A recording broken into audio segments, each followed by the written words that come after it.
आज हम लोग एक ऐसे मुगल बादशाह के बारे में जानेंगे जिन्होंने मुगल साम्राज्य में सबसे बड़ा राज्य जीता, यानी सबसे ज्यादा अपने साम्राज्य का विस्तार किया।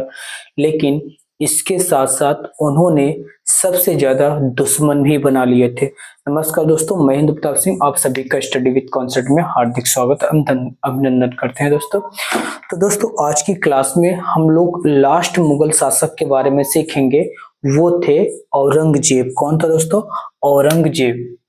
दोस्तों, औरंगजेब का पहले हम लोग जानेंगे इनका जो है कि टाइम पीरियड कितना कितना था। तो दोस्तों 1658 से लेके 1607 तक दोस्तों औरंगजेब मुगल साम्राज्य का शासक बना रहा। 1658 से 1607 तक दोस्तों इसके बारे में जानेंगे। और मैंने लास्ट में वीडियो में ये बताया था औरंगजेब कैसे शासक बनता है, क्योंकि इनके जो पिता खुर्रम थे, इनका सबसे जो प्रिय बेटा था उसका नाम था दारा शिकोह। पढ़ा लिखा था, प्रशासनिक व्यक्ति था, उसके अंदर प्रशासनिक शक्ति भी थी, यानी उसके अंदर सैन्य नेतृत्व करने के गुण भी थे। लेकिन औरंगजेब जो कि एक महत्वाकांक्षी आदमी था, वो चाहता था कि भारत का जो कि बादशाह बनना। ठीक है, तो वो जो है कि सक्सेशन वार में जो कि अपने भाइयों को एलिमिनेट करके खुद जो है कि मुगल साम्राज्य की गद्दी पे बैठता है और 1707 तक ये जो है कि शासन करता है। ठीक है, देखेंगे दोस्तों, मैंने अभी जैसे कहा कि ये जो है कि सबसे ज्यादा मुगल साम्राज्य पे कब्जा यानी क्षेत्रों पे कब्जा किया। लेकिन दोस्तों उसके साथ साथ इन्होंने सबसे ज्यादा दुश्मन भी पाल रखे थे। होता क्या है कि जब आप ये किसी क्षेत्र में आप आक्रमण करते हैं तो उस रीजन में दोस्तों थोड़ा सा कैमरा, ठीक है दोस्तों। तो दोस्तों ये जो है कि 1680 में, कहा 1680 में जो अभी तक जो अहोम किंगडम था, कौन सा दोस्तों? अहोम किंगडम था। 1680 के करीब या 1670 के करीब में है। तो वो जो है कि 1680 के दशक में, नहीं 1663 हो तो सोच रहा हूँ 1663 में जो अभी तक अहोम किंगडम था अनडिफिटेबल था। उसको अभी तक किसी मुगल बादशाह ने हराया नहीं, तो उसको अपने अधीन नहीं किया था। तो 1663 में पहले नंबर ये अहोम को जो है कि सबऑर्डिनेट बनाते हैं, यानी उसको मुगल सर्विस एक्सेप्ट करने के लिए जो है कि राजी करते हैं। उसके बाद दोस्तों इन्होंने सिखों पे आक्रमण कर लिए और सिखों को ये दोस्तों अपना परमानेंट जो है कि एनिमी बना लिए थे। ठीक है, यानी आप जो कि एक ऐसे रीजन को अपने शत्रु बना लिए जहां पे पंजाब वाले रीजन, जहां पे खूब एग्रीकल्चर का प्रोडक्शन होता है। दूसरी बात, इन्होंने जो है कि अफगानों के विरुद्ध जो है कि कैंपेन किया। सफाविद के विरुद्ध जो है कि इन्होंने कैंपेन किया। सफाविद यानी ईरान वाले रीजन में दोस्तों इन्होंने सफाविद यानी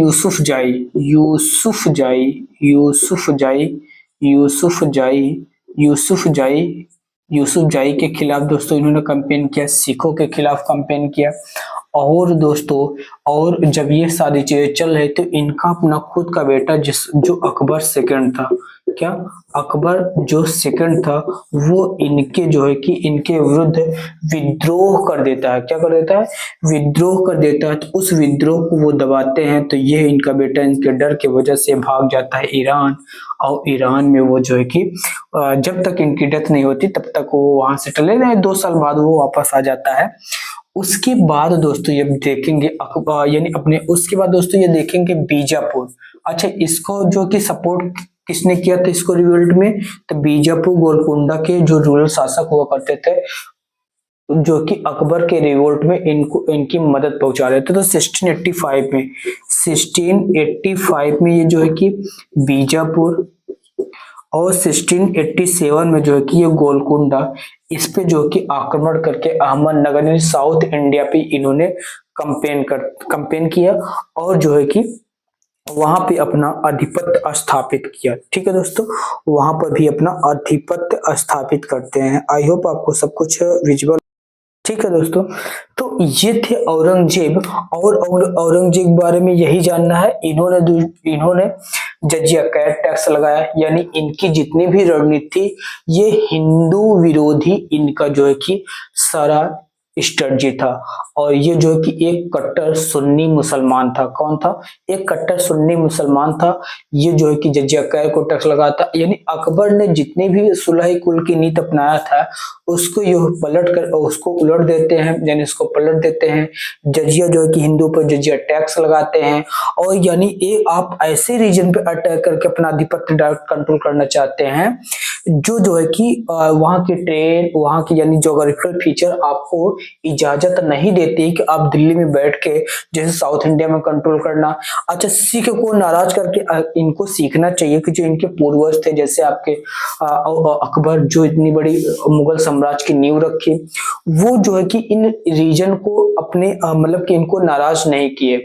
तो ये और दूसरी बात दोस्तों, ये जो है कि राजपूतों से भी उलझ गए। और दूसरी बात दोस्तों, इन्होंने मराठा यानी शिवाजी को इन्होंने कैप्चर कर लिया था। शिवाजी को इन्होंने कैप्चर करके आगरा के किला में उनको कैद किया था। और आगरे के किले से वो जो है कि दोस्तों वहां से फरार हो जाते हैं। शिवाजी जो है कि किसी तरीके से वहां से निकल जाते हैं, यानी औरंगजेब के जो कैद से वहां से भाग जाते हैं, फरार हो जाते हैं। उसके बाद जो है कि औरंगजेब, यानी अब देखो यहाँ पे आप मराठों को डायरेक्टली क्या कर लिए, अपना दुश्मन बना लिए। सिख को अपना दुश्मन बना लिए। जो साउथ इंडिया का जो सल्तनत था उनको अपना दुश्मन बना लिए थे। यानी इनकी इच्छा थी कि मैं डायरेक्टली कंट्रोल करूं। और दूसरी बात दोस्तों, जब शिवाजी यहाँ से नाराज हो जाते हैं तो एक इनका अच्छे शिवाजी को कैप्चर करने में एक जो है कि राजपूत थे, जयसिंह सेकंड। वो जो है कि शिवाजी को कैप्चर करने में काफी इनकी मदद की, लेकिन उनकी जो कि उनकी जो कि इफर्ट था, जो उनका प्रयास था, उसको जो है कि औरंगजेब जो है कि जग जाहिर नहीं किया। वो जो इनको रिवार्ड नहीं मिलता। कहीं न कहीं राजपूतों में भी इनके शासन काल से नफरत था, यानी कुछ न कुछ थोड़ा से मतभेद यहीं से स्टार्ट हो जाता है दोस्तों। उसके बाद देखेंगे और धीरे धीरे जैसे समय बीतता जाता है। और दोस्तों जब तक, लेकिन हाँ, जब तक औरंगजेब था तब तक लोगों में इसके प्रशासनिक कार्रवाई का, प्रशासनिक और रिलीजियस जो इसकी इनकी पॉलिसी थी, उनकी स्ट्रेटजी थी, वहां के लोगों में खौफ हुआ करता था। तो दोस्तों इन सभी बातों को आप समझेंगे जो मैंने आपको बताया। तो दोस्तों अब हम लोग थोड़ा सा इससे आगे बढ़ने का प्रयास करते हैं और आगे देखने का प्रयास करते हैं नेक्स्ट वन हेड। तो दोस्तों नेक्स्ट वन हेडिंग है आपका, नेक्स्ट वन है मुगल ट्रेडिशन ऑफ सक्सेशन। यानी मुगलों में ऐसी कौन सी प्रणाली इन्होंने अपनाई, जो अगला उत्तराधिकारी बनने का कौन सा नियम इन्होंने अपनाया था, उसको हम लोग देख लेते हैं। आई होप मैंने औरंगजेब के बारे में जो बातें बताई आपको स्पष्ट होगा, किसी प्रकार कोई समस्या नहीं होगी। यानी औरंगजेब कौन था, और जो है कि दोस्तों इन्होंने कितने कंपेन किए थे। इन्होंने जितना कंपेन किया दोस्तों लगभग तो सक्सेसफुल रहा, लेकिन बाद में उनके अंदर जो है कि विद्रोह की भावना हमेशा बनी रही। जैसे सिखों को इन्होंने दुश्मन बना लिया, अहोम यानी नॉर्थ ईस्ट में दुश्मन, मराठों को अपना दुश्मन बना लिए। दिल्ली सल्तनत पे जब वो आपकी बातों को यानी मुगल सर्विस को एक्सेप्ट करने के लिए तैयार हैं, तो आप उनको जबरन मतलब कि कहीं ना कहीं जो रिलीजियस पॉलिसी है जो टॉलरेंट नहीं था उन लोगों की। यानी जब अकबर ने एक ऐसी प्रणाली डेवलप की थी कि सुलह एक कुल की रणनीति डेवलप की थी, इन्होंने उसको उलट दिया, उसके विरुद्ध उन्होंने स्ट्रेटजी को अपनाया। तो इन सभी कारणों से जो है कि वहां के लोगों में, उस समय के जो जनता था, यानी उस समय के जो और चीफ थे और सरदार थे, कहीं के एक नाराजगी का कारण बन गया था। अब हम लोग देखते हैं दोस्तों मुगल ट्रेडिशन ऑफ सक्सेशन। क्या दोस्तों, मुगल, नेक्स्ट वन हेडिंग है Mughal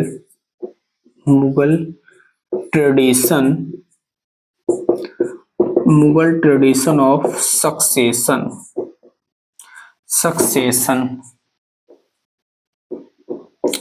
Mughal tradition of succession.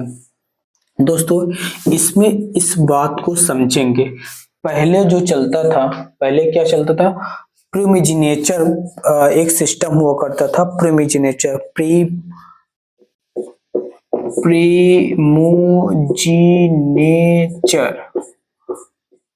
प्रीमोजिनेचर क्या होता था, प्रीमोजिनेचर हुआ करता था, प्रीमोजिनेचर